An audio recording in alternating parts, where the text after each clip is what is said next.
What's up, everybody? Welcome to DFS by the Numbers. This is my betting breakdown for UFC Vegas 27. We have Rothwell going against Cody Garbrandt. Really looking forward to this week. Really looking forward to bounce back from last week and feeling pretty good about this card here. Have a lot of spots that we'll talk about. Going to be breaking down these fights, as always, from a betting perspective and a betting perspective only. If you do want a further in-depth breakdown of why I like which fighter, why I like which bet, I did post a full card breakdown and prediction video earlier in the week. Also a live stream on Friday. So go check that out if you have not already. And going to be doing a live stream today. 1 hour prior to when the prelims start. So I think they start at 4 o'clock p.m. Eastern time. So we're going to be going live at 3 o'clock p.m. Eastern time. If you guys could, hit the like button. One small like does go a long way. Also, subscribe if you're not already so you don't miss out on my other content. And I'm trying to reach that 11K mark. Hopefully in the near future, getting really close there. But yeah, with all that out of the way, we're going to get into it. Starting with the first fight of the night, we have Ismaglov going against Rafael Alves. And it's going to be my first play of the night. I have Ismaglov in a parlay. I got him at minus 530. I'll be honest, I thought the line was going to get a lot wider, but I can understand it.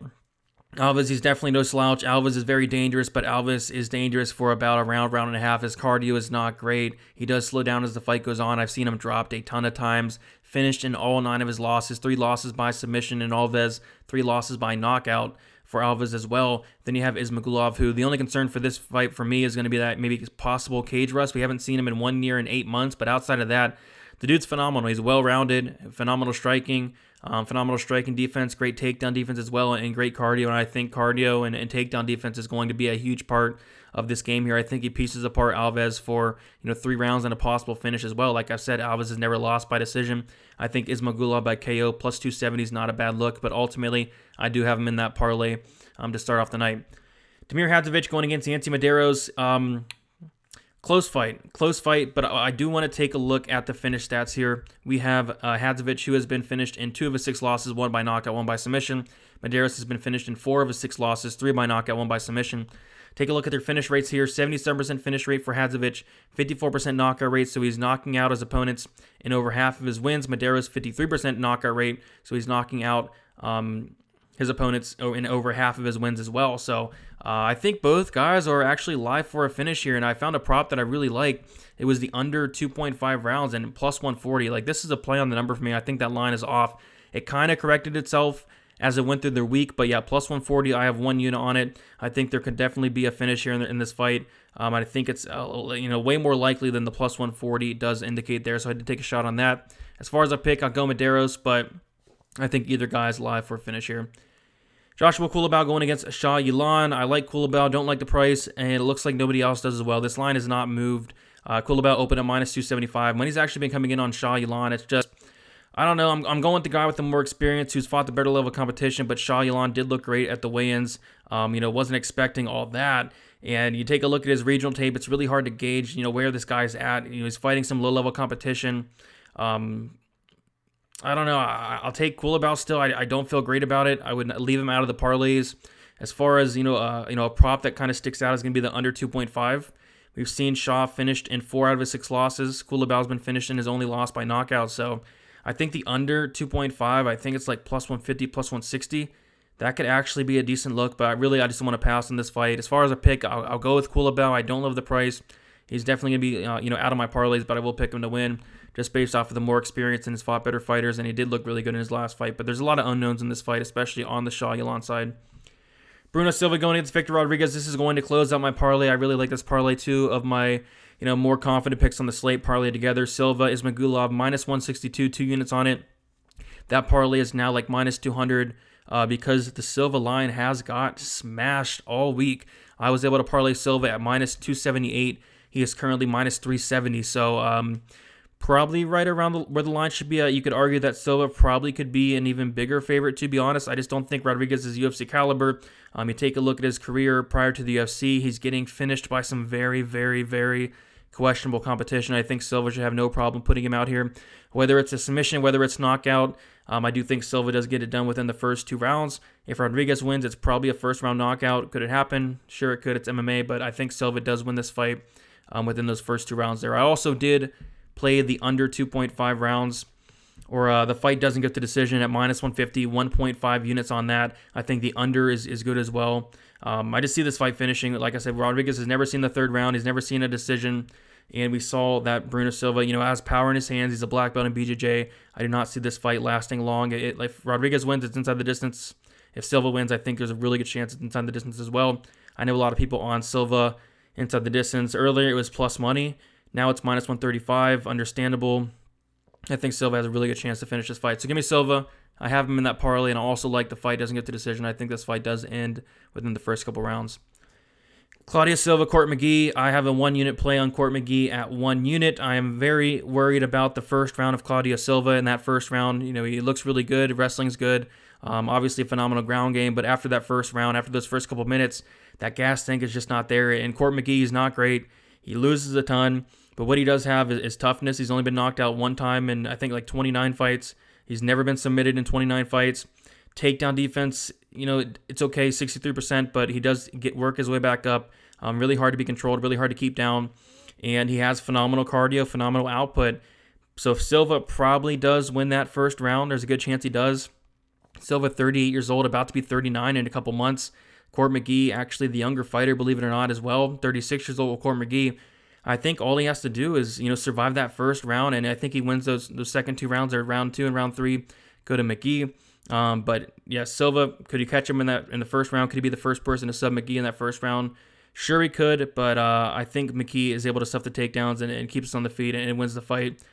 29-28 decision, possible late finish. Fight goes to decision. I think it's like minus 150. That's not terrible, or like minus 140. It's not horrible. Court McKee by decision, plus 185 is not horrible, but ultimately I took that plus 100 play on Court McKee there. If you're on Silva, maybe take a look at the first round sub prop. But other than that, it's hard to see Silva winning 2 of those 3 rounds, to be honest. Ben Rothwell versus Chris Barnett. I like Rothwell here quite a bit. Never thought I'd see Rothwell in 2021 as a minus 400 favorite, but here we are against Chris Barnett, and I definitely agree with the line. Rothwell towards the end of his career for sure, but Barnett, I really don't think is UFC caliber. There's a prop that really sticks out to me. I mean, this is a heavyweight fight.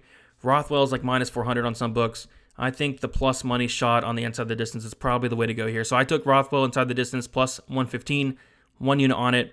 I would be honestly shocked if he did not finish Chris Barnett.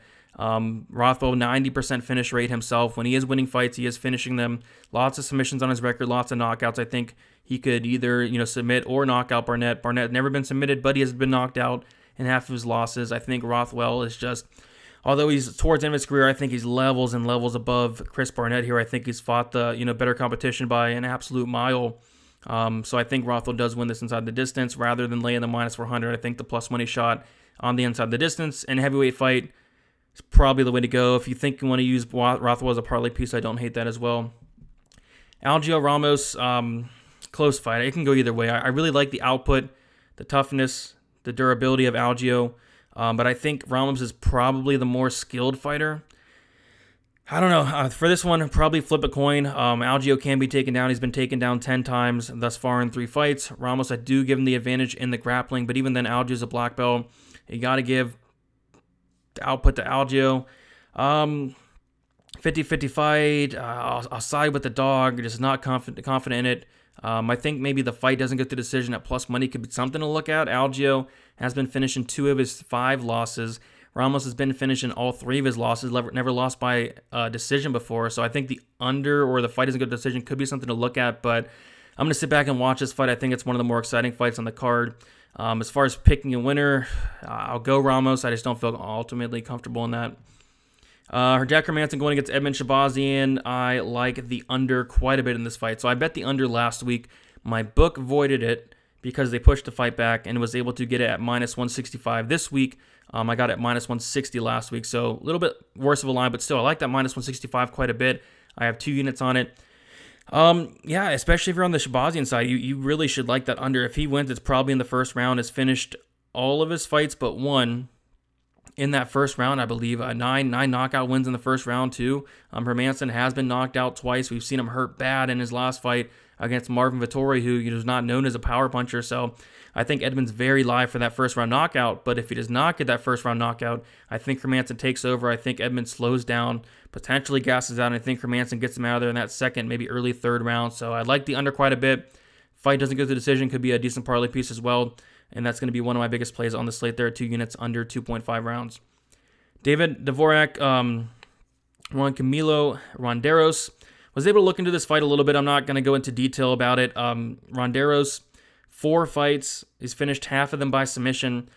From the tape I was able to watch like 4 fights, a couple of them amateur fights. What it looks like Ronderos does is go in there and spams takedowns. He wants to get this fight down to the mat. He looks pretty solid, don't get me wrong, but it's a really tough task coming in here against David Dvorak, very short notice. Don't know if he's going to be able to implement that wrestling-heavy game plan for 15 minutes. I could see potentially a scenario where Ronderos kind of gasses out, Dvorak gets a late finish, or Ronderos shoots for a takedown, leaves his neck out there, and Dvorak can't talk. My bad. Dvorak gets a submission there. No lines out yet. I'm going to wait for the Dvorak inside the distance. If it's plus money, I'll take a look. But yeah, minus 500 right now. Probably about right. Maybe a parlay piece. Just some unknowns here, but Dvorak really should get this done. But yeah, the fight doesn't get the decision. I think it just opened up at minus 160. So maybe if the Dvorak inside the distance plus money. If it's like plus money, I might take a look, but yeah, I will take Dvorak here.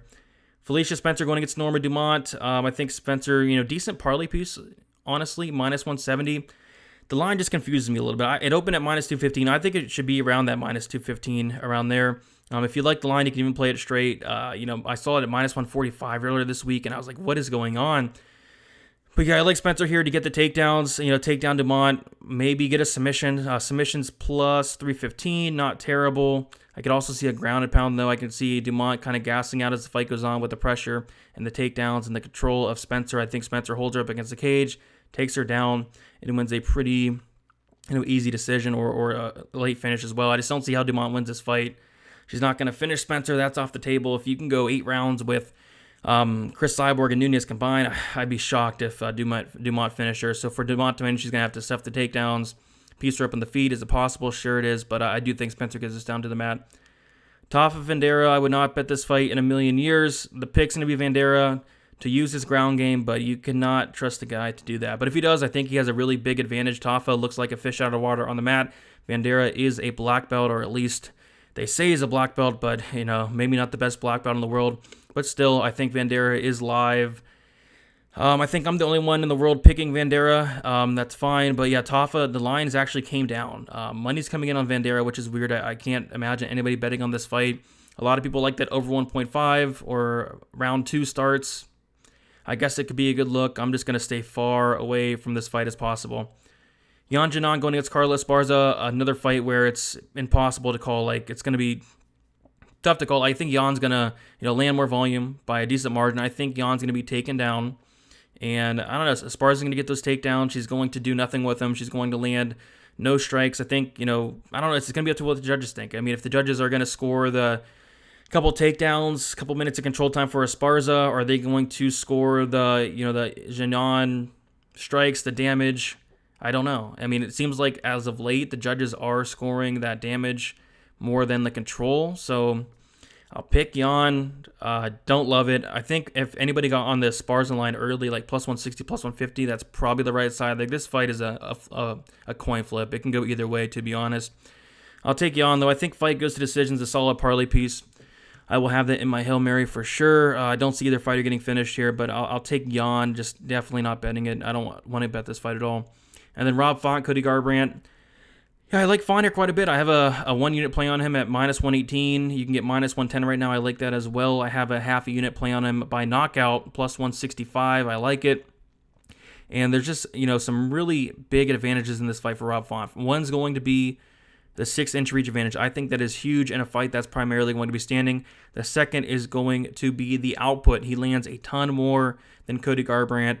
I think that's huge in this fight as well. And then the third one, I think this is probably the biggest one, is going to be that durability. One guy is very durable, and one guy is the opposite of that. Rob Font has never been knocked out in the UFC, has never even been knocked down before. And then you have Cody Garbrandt, who, his chin's just not there. Could Cody Garbrandt be the first one to knock out Rob Font? Absolutely, but I do think Rob Font gets this done. I could see a decision, to be honest, but I do think that knockout does come. And at plus 165, I do like that half unit shot. And I do like Rob Font this week as well. I know a lot of people is going to be on Cody. He's a fan favorite, but I do like Font here. So going over the plays real quick, we have Rob Font, 1 unit, minus 118. Rob Font by knockout, half a unit, plus 165. Court McKee plus 100, 1 unit on it. The big parlay, Demir Ismaglov parlay with Bruno Silva minus 162, 2 units on it. Fight doesn't go to decision. Silva Rodriguez 1.5 units minus 150. Ben Rothwell wins inside the distance plus 115, 1 unit. Hermanson Shabazzian under 2.5 rounds minus 165, 2 units on it. And then Medeiros Hadzovich under 2.5 rounds plus 140, 1 unit on it. That's my action for this week. If you guys have any action, good luck to you as well. If you guys are going the other way, best of luck to you. Also, check out the live stream 1 hour prior to when the prelims start, which is going to be around 3 o'clock p.m. Eastern Time. Thanks for all your support. As always, hit the like on your way out, and good luck for UFC Vegas 27. Let's make some money.